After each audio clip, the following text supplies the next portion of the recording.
मुसीयस खाए गए अंदाज में आप सबकी सलामती चाहता हूँ। नहायत दुख और नहायत अफसोस के साथ मैं ये वीडियो बना रहा हूँ।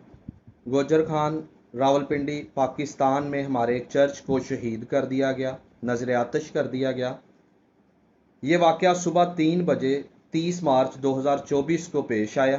चंद नामालूम अफराद ने जो है वो चर्च को आग लगाई।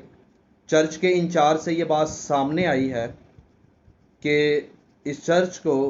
इस चर्च के साथ एक प्लाज़ा, एक इमारत जो है वो ज़ेर तामीर थी। उस प्लाज़े की तरफ से काफ़ी चैलेंजेस जो है वो चर्च को आ रहे थे। चर्च के इंचार्ज ने सिक्योरिटी को भी काफ़ी टाइट किया हुआ था, सड़क वगैरह को बंद किया हुआ था ताकि कोई ऐसा अंदेशा ना हो, कोई ऐसा वाक़या पेश ना आए। लेकिन इसके बावजूद चंद नामालूम अफराद ने जो है वो घुस कर चर्च को नजर आतश कर दिया। हम मौजूदा हुक्मरानों से ये तवक्को रखते हैं कि हमें ज़रूर इंसाफ दिया जाएगा, लेकिन इसके साथ साथ हम वही मतालबा करते हैं जो पहले से करते आ रहे हैं कि अगर हम लोगों को ये एक साथ बर्दाश्त नहीं कर सकते, हमें ये एक साथ नहीं रख सकते, हमारी इबादत गाहों को तहफ़्फ़ुज़ नहीं दे सकते, हमारी मजहबी निशानात को जो है वो ये बर्दाश्त नहीं कर सकते, हमारी मजहबी किताब को ये बर्दाश्त नहीं कर सकते, हमें ये बर्दाश्त नहीं कर सकते, तो फिर हमें एक छोटा सा अलग सूबा दे दे, हम उसे खुद आबाद कर लेंगे।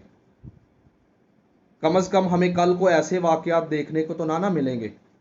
जो हमारे लोग सियासी सीटों पर फैज़ हैं, बड़े ओहदों पर फैज़ हैं, उनकी भी सुने आप लोग कि वो क्या जो है वो अक़लियतों के मसाइब आप लोगों के पास लेकर आते हैं, मसाइल आप लोगों के पास लेकर आते हैं। उनको हल करने की कोशिश करें, ना कि नज़रअंदाज करें। उनको जो है वो बड़ी सीट पर बिठा देना कोई बड़ा काम नहीं, बल्कि उनके जो मसाइल आपके पास लेकर आते हैं उनको सुनना सबसे बड़ा काम है। तो ज़रूर इस वीडियो को आगे लाजम शेयर कीजिएगा और मेरे साथ मिलकर हम आवाज़ बनिएगा, ताकि कल को आने वाले दिन में जो है वो हम ये ना सुने कि हमारी किसी फ़लाँ बच्ची को मज़हब तब्दील करवा दिया गया, फ़लाँ बच्ची के साथ ज़बरदस्ती शादी कर ली गई।